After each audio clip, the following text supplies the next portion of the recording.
Assalamualaikum dan salam sejahtera. Selamat kita bertemu sekali lagi dalam Temu Minda pada malam ini. Dan saya yakin seluruh rakyat Malaysia menunggu tak sabar lagi untuk hari Jumaat ini kerana kita akan membentangkan Belanjawan 2021. Tetapi pada waktu yang sama kita berhadapan dan masih berjuang, berperang dengan pandemik COVID-19. Ia masih genting walaupun pihak kerajaan, terutamanya Kementerian Kesihatan, berjaya mengawal dan menangani masalah pandemik tersebut. Kerajaan juga bekerja kuat untuk melaksanakan apa yang terbaik, namun pada waktu yang sama masalah ekonomi, masalah pengangguran, orang-orang yang susah sangat terasa dengan pandemik COVID-19. Sebab itu dalam bajet atau belanjawan pada hari Jumaat ini kita yakin satu daripada aspek yang akan disentuh ialah soal menjaga kebajikan rakyat. Dan menjaga kebajikan rakyat dalam cabaran COVID-19 ialah tajuk Temu Minda pada malam ini. Dan siapa lagi yang akan membicarakannya kalau bukan Menteri yang bertanggungjawab? Yang Berhormat Datuk Seri Rina Harun, Menteri Wanita dan Keluarga. Selamat datang.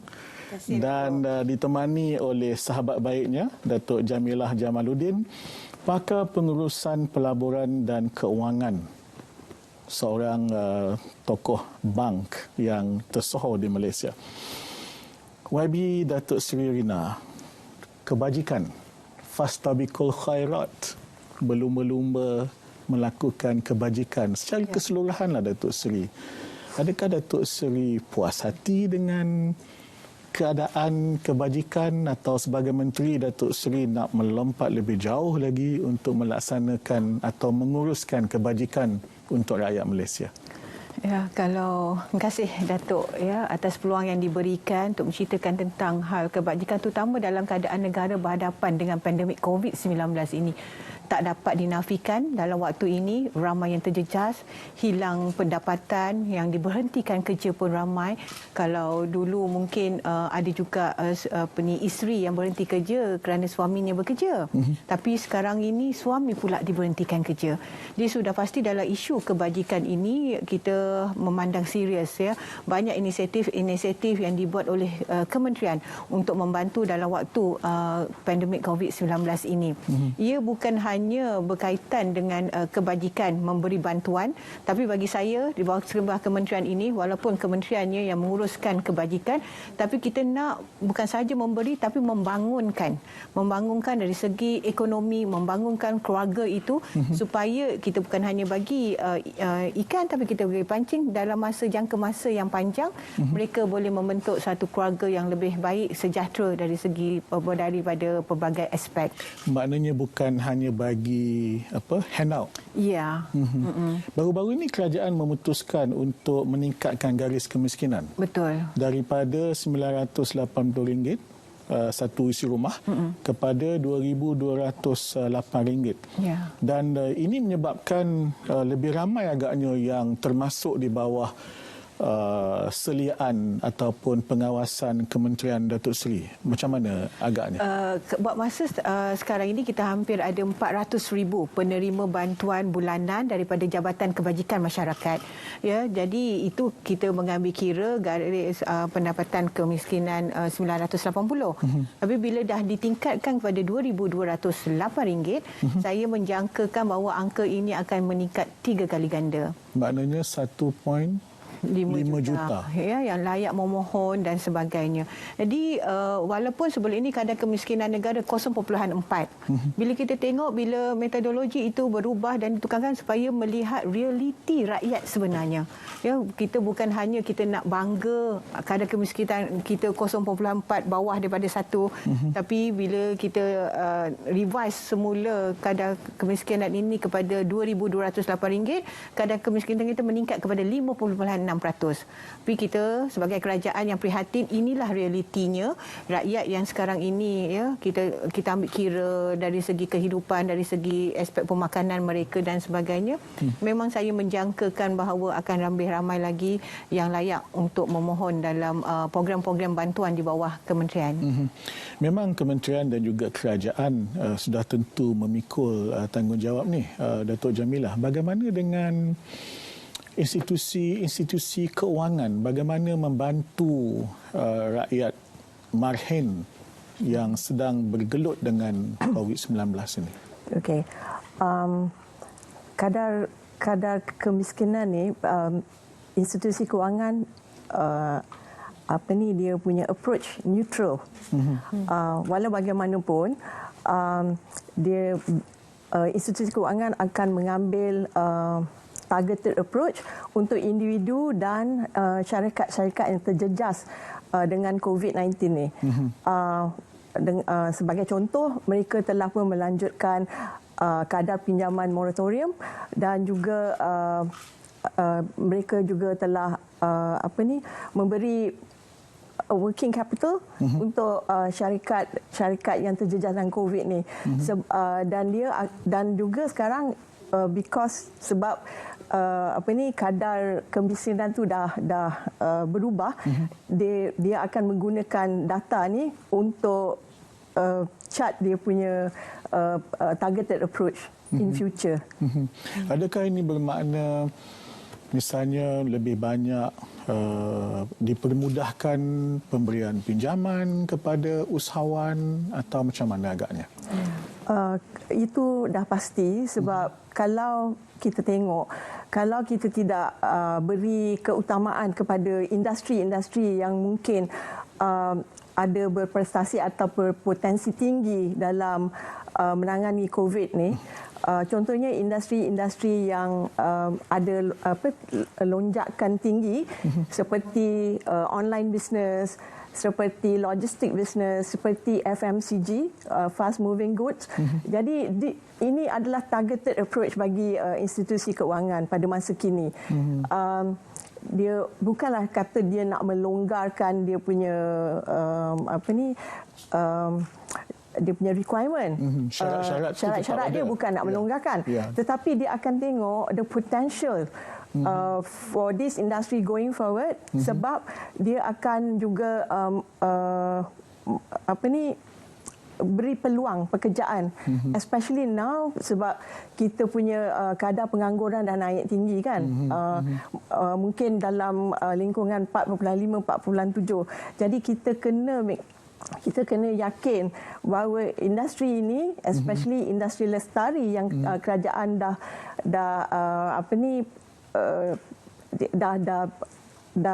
ambil kira, ini yang institusi keuangan mesti membantu, dan agensi-agensi kerajaan, contohnya di Development Financial Institution, dia kena memainkan peranan untuk lonjakan ekonomi ni post COVID. Maknanya mempermudahkan proses. Yes, mempermudahkan proses, mempercepatkan proses tu. Yes. Proses, ya. Sebagai menteri yang menguruskan kebajikan lah, cabaran COVID-19 ni, orang bersungut soal tak cukup makanan setengah tempat.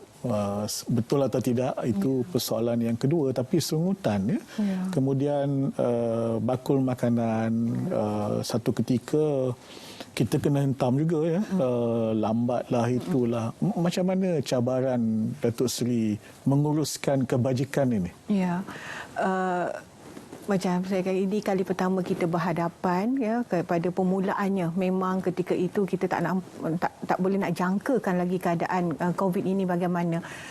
Kita mulakan dulu dengan pemberian bakul makanan. Ramai yang terjejas, ketika ada juga yang lockdown tempat dan sebagainya yang kita berikan. Kita dah serahkan hampir kepada 1 juta rumah sepanjang tempoh COVID ini, dan program ini masih lagi berterusan. Alhamdulillah, baru ni pun ada sedikit lagi peruntukan yang untuk kita berikan kepada mereka yang terjejas. Dan dalam menguruskan kebajikan ini, dia bukan saja dari segi bantuan keuangan ataupun bantuan makanan, tetapi juga bantuan dari segi psikologi, dan dari segi kaunseling. Dan kita, talian kasih kita pun menerima aduan yang begitu banyak, dan kita wujudkan juga telecounseling, kerana dalam waktu ini bila ada ramai yang terjejas, bukan saja yang terjejas kerana kurang pendapatan, tapi yang duduk di rumah pun selama ni tak biasa duduk di rumah. sekarang ni terpaksa duduk di rumah, work from home. Jadi ini juga dari kita juga berikan bantuan menguruskan dari segi psikologinya, itu juga penting. Kerana bagi saya, sekiranya kekeluargaan, khususnya kekeluargaan ini, ahli keluarga ini, kita jaga keluarga, maka mereka inilah yang sebenarnya dapat menguatkan kita dalam kita menghadapi apa jua cabaran dan juga dugaan. Tadi di awal tadi Datuk Seri ada menyebut tentang bukan sekadar memberi ikan, tetapi memberi pancing. Adakah kementerian mempunyai program-program tertentu untuk melatih usaha wanita ataupun makcik kiah? Betul. Atau macam mana? Boleh kita kongsikan? Dalam tempoh ini, Datuk, ramai yang terjejas pendapatan, ramai juga yang kita terima aduan bagaimana mereka nak boleh menjana pendapatan. Jadi kita adakan juga khusus-khusus secara atas talian, khusus-khusus online. Alhamdulillah ada juga apabila mereka ubah cara perniagaan daripada mungkin secara yang konvensional, yang biasa, kepada online ini, ada nampak perubahan. Sekarang ni ramai yang duduk di rumah, jadi membeli di hujung jari. Ini juga satu mendatangkan pendapatan kepada mereka. Dan selain daripada itu, kita juga membantu mereka untuk merancang pembelanjaan. Sebagai contoh, waktu dalam ni ada moratorium, kita tak perlu lagi bayar pinjaman dan sebagainya. Atau pinjaman. Jadi apa jadi dengan duit bukan tu? Boleh tangguh. Boleh ditangguh. Jadi duit yang ada itu perlu digunakan supaya dia tidak dihabiskan begitu saja, tapi dapat membantu menjana pendapatan. So kita ada juga program-program atas talian, dan tidak lama lagi dalam bulan November ini juga kita ada juga program Zero to Million kepada wanita-wanita, terutamanya ibu tunggal nak ingin cara bagaimana nak memulakan perniagaan. Bukan semua mereka ni ada perniagaan, tapi bagaimana nak memulakan. Jadi kami juga mengambil inisiatif ini untuk membantu. Kita harapkan ada ramai 100,000, kita jangka untuk program ni 100,000 wanita yang akan meminat bersama. Lepas tu dia adakan stage, dan kemudian kita ada banyak lagi kementerian lain, dan kita akan salurkan mereka kepada kementerian-kementerian yang tertentu. Datuk, Zero to Million. Yes. Macam mana agaknya kalau dari sudut sektor keuangan lah, macam mana membantu mereka ni dari segi bukan sekadar tadilah bukan sekadar bagikan, tapi memberi pancing. Ya. Saya selalu bersembang dengan Datuk Seri. Saya kata Kementerian Wanita ni perlu memainkan peranan lebih. Maknanya peranan yang membaik pulihkan ekonomi wanita dari segi pembangunan lah, development. Jadi sebab sekarang ni kita tengok banyak wanita, ramai wanita dah berkecimpung dalam dunia perniagaan, and dia orang jadi usahawan. Kadang-kadang tu mereka jadi usahawan tu kerana terpaksa, sebab nak tampung keluarga, nak menolong suami lah, dan juga sekarang ramai wanita pun dah ada berpelajaran tinggi. Jadi mereka ni kalau kita tidak ambil berat, kerajaan tak ambil berat, mereka ni boleh menyumbangkan kepada domestic economy. And also, kalau you tahu, dulu saya sebagai banker, saya tahu kalau saya bagi pinjam kepada wanita, they are a very good paymaster. Dia tidak ada kuranglah default rate daripada kaum wanita ni. Mengapa agaknya wanita lebih baik dari lelaki dari segi membayar hutang bank, pinjaman-pinjaman? Mungkin sebab dia punya cara dia manage kewangan tu. Mungkin ada wanita ni dia rasa a bit takut kalau tak bayar nanti pergi court, nanti will jeopardize dia punya future. Jadi sebab itu kita kalau you notice sekarang banyak bank-bank dia adakan pinjaman khas untuk wanita. Even agency, contohnya macam MARA, macam SME Bank, all the development bank, semua diorang ada pembiayaan khas untuk wanita. Tapi take up rate dia ni masih rendah. Sebab apa? Satu, wanita ni dia kurang dapat pengetahuan tentang financial services ni lah. And then dia orang pun macam teragak-agak and they need a bit more bimbingan, latihan untuk dia berani pergi dekat bank. Selalunya macam itulah. Jadi saya rasa ni YB Rina ni saya kata kat dia developmental role ni, mungkin this is a good time untuk kita fikirkan whether we need a bank yang khusus untuk wanita. Contohnya bank pembangunan wanita. Okey, ini satu topik yang baru pula. Tetapi kalau ini menjadi idaman dan kalau ini menjadi kenyataan, saya tak tahu bila, saya tak tahu ini dalam bajet kali ini ada tidak. Ini mungkin satu tanda aras yang sangat-sangat fundamental yang mengubah cara menguruskan kebajikan khususnya untuk wanita kepada developmental, kepada cara pembangunan. Memang sudah difikirkan? Ya, itulah sebenarnya hasrat. Kalau Datuk ingat, pada mula saya dilantik sebagai menteri, nama kementerian saya Kementerian Wanita dan Keluarga. Tapi saya insist untuk dikekalkan pembangunan wanita itu kerana bagi saya kita nak membangunkan wanita, keluarga dan masyarakat. Hasrat saya kalau orang Islam tu saya nak jadikan daripada mereka ni penerima zakat kepada pemberi zakat. Jadi kalau nak kirakan kita dah spend bilion, memang ada yang memerlukan, itu kita tak dapat nafikan, tapi ada juga yang perlu kita bantu untuk bangunkan dari segi sosial dan juga ekonomi mereka. Kita tadi bila Datuk sebut tentang mungkin belum kurang, take up-nya masih kurang, dan mungkin mereka kurang pengetahuan lagi ataupun belum ada kesedaran. Kementerian saya ada 1,101 pusat internet community. Dan kita ada antara lain MDEC misalnya yang menjalankan pelbagai jenis latihan, kursus. Kalau saya tawarkan, ini dah ada platform yang sedia. Alhamdulillah.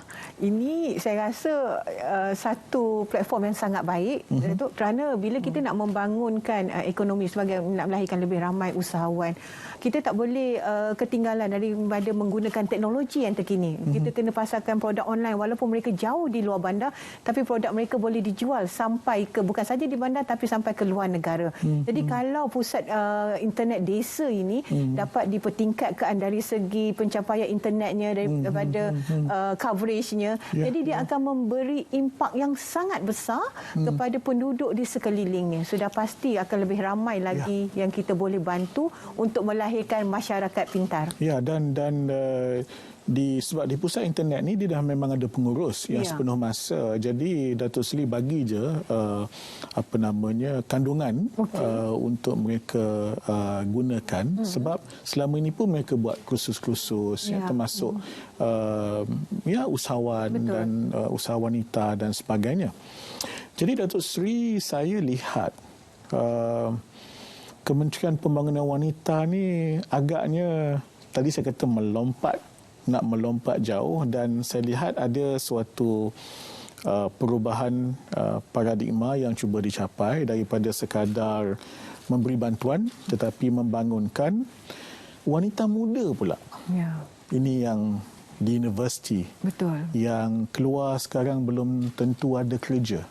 Macam mana perancangan kementerian?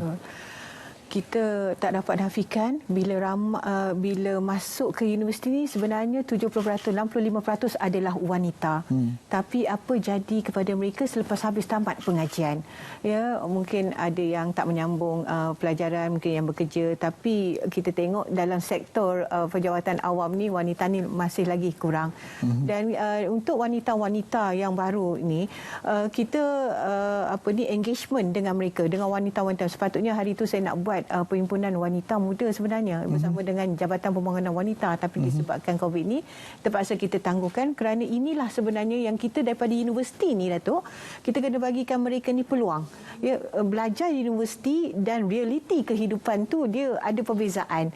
Ya, kena mereka ni perlu dipersiapkan untuk menghadapi keadaan, especially ke dalam keadaan sekarang. Dia bukan saja bekerja di swasta ataupun di awam, tapi dalam untuk meneruskan kehidupan kehidupan, dari segi dari segi keusahawanan, dari segi kemahiran, dari segi sekarang ni kalau yang jadi lecturer ke tutor ke boleh melalui secara atas online. Ni wanita muda ni juga perlu kita bantu, bukan saja dari segi pekerjaan tapi dari segi leadership.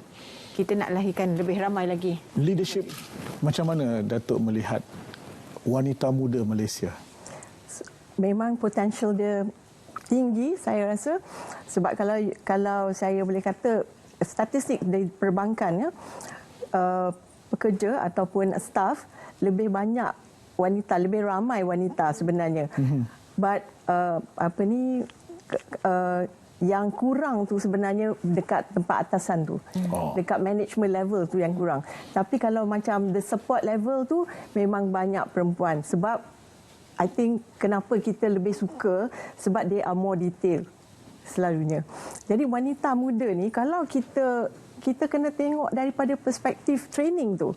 Macam Datuk Seri cakap tu betul. Apa belajar kat sekolah, apa belajar kat universiti, different kalau you pergi dekat the working environment. Cabaran dia lain sebab satu, kita mesti ada mindset yang kita is as good as the male counterpart.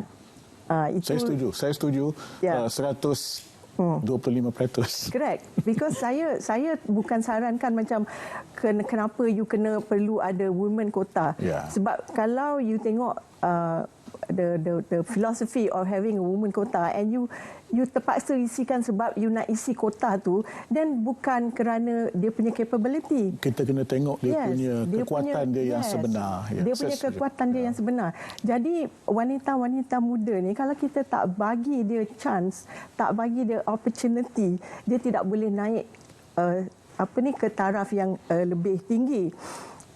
Macam kita tengok sekarang ni, even directorship lah dekat GLC atau dekat companies berkurangan sangat wanita dekat dalam komposisi itu. Kita kena sama-sama memecahkan siling kaca yang masih ada di dalam masyarakat. Hari Ahad lepas, beberapa hari yang lepas, Datuk Seri melancarkan Kembara Prihatin Negara. Dan sambutan nampaknya begitu hebat. Dan kita ada video klip tentang apa yang berlaku pada hari Ahad lepas. Kita saksikan.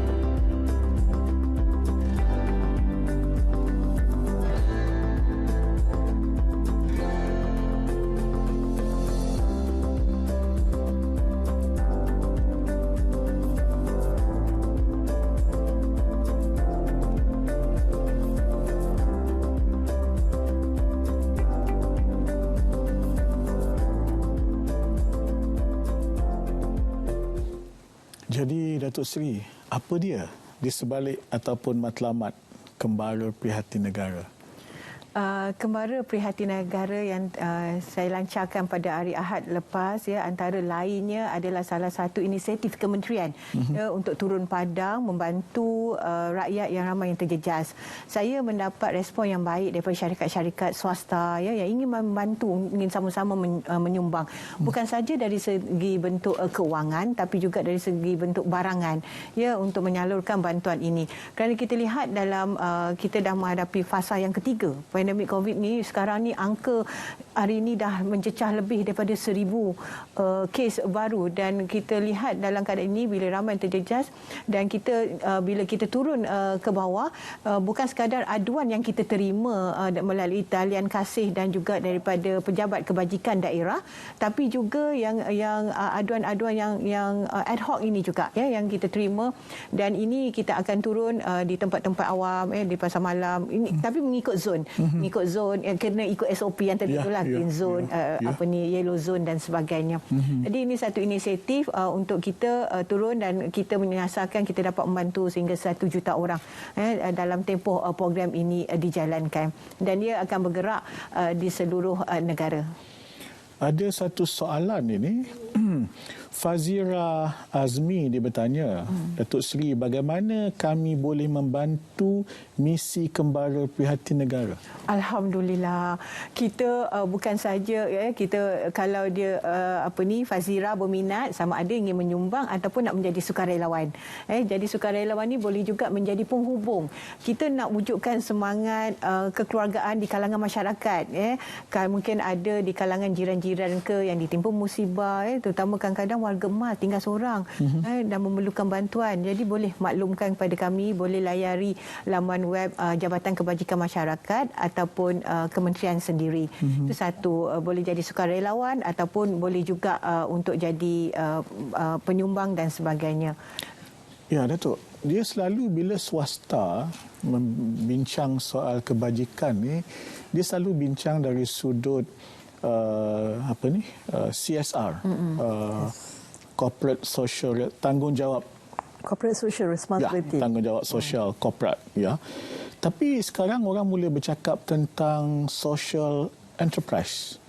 Maknanya dia bukan sekadar, sekali lagi lah, bukan sekadar bagi derma dan menaja, tapi dia sama-sama terjun bersama-sama berbuat sesuatu yang konkret.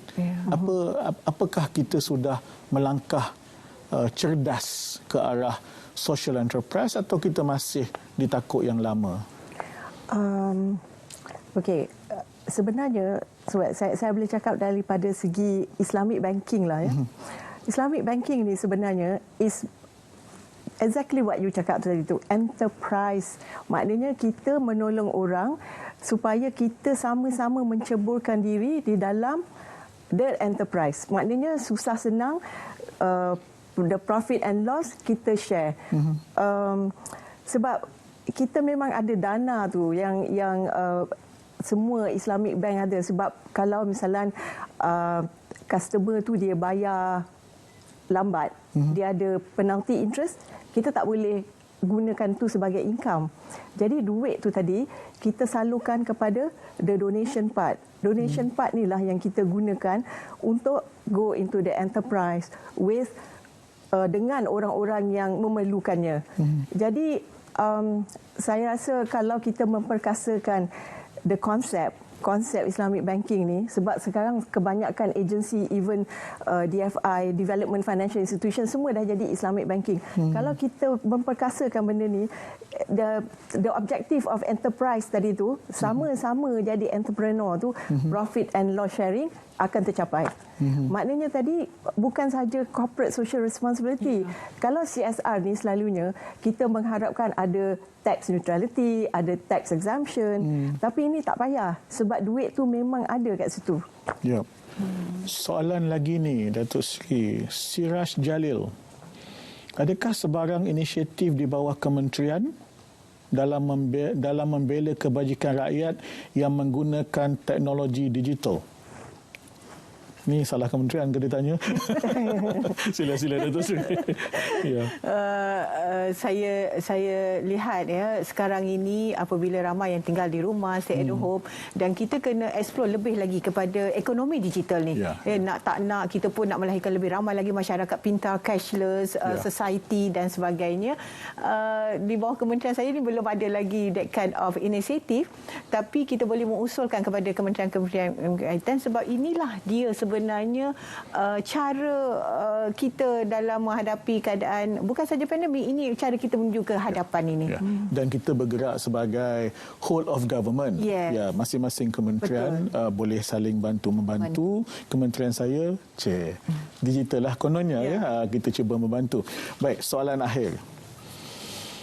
Pengharapan Datuk Seri, saya pun berdebar-debar juga menunggu pembentangan bajet. Betul. Apa pengharapan Datuk Seri?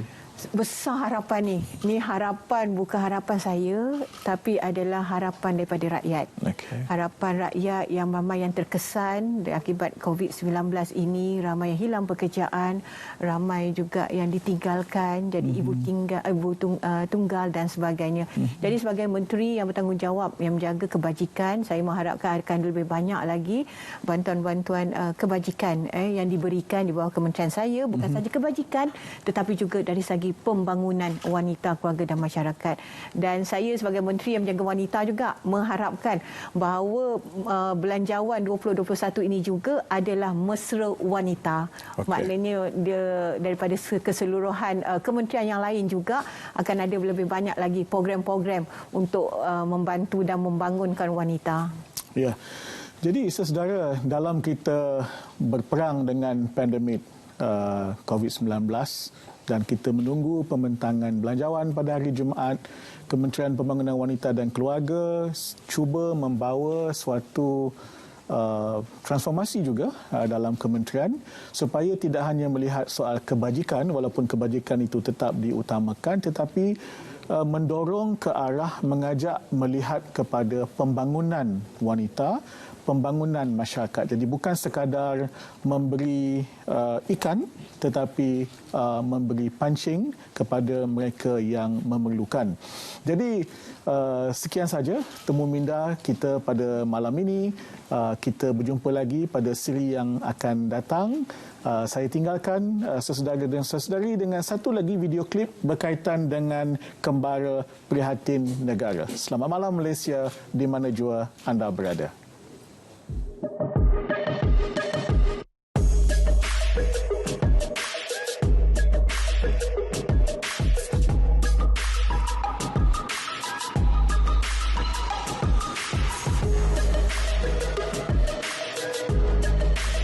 Hari ini saya telah pun kita buat soft launch untuk Kembara Prihatin Negara sebagai salah satu inisiatif kementerian memandangkan keadaan pandemik COVID ini dah masuk fasa ketiga dan semakin ramai yang terjejas, dan ini satu inisiatif kementerian untuk turun ke padang. Dan apabila kita turun ini bukan sekadar daripada bantuan yang kita salurkan, tetapi juga kita bawa juga kaunter aduan bergerak. Kita sedia maklum dalam keadaan begini pasti akan ada juga yang memerlukan panduan yang memerlukan bagaimana untuk mendapatkan bantuan daripada inisiatif-inisiatif kerajaan dan sebagainya.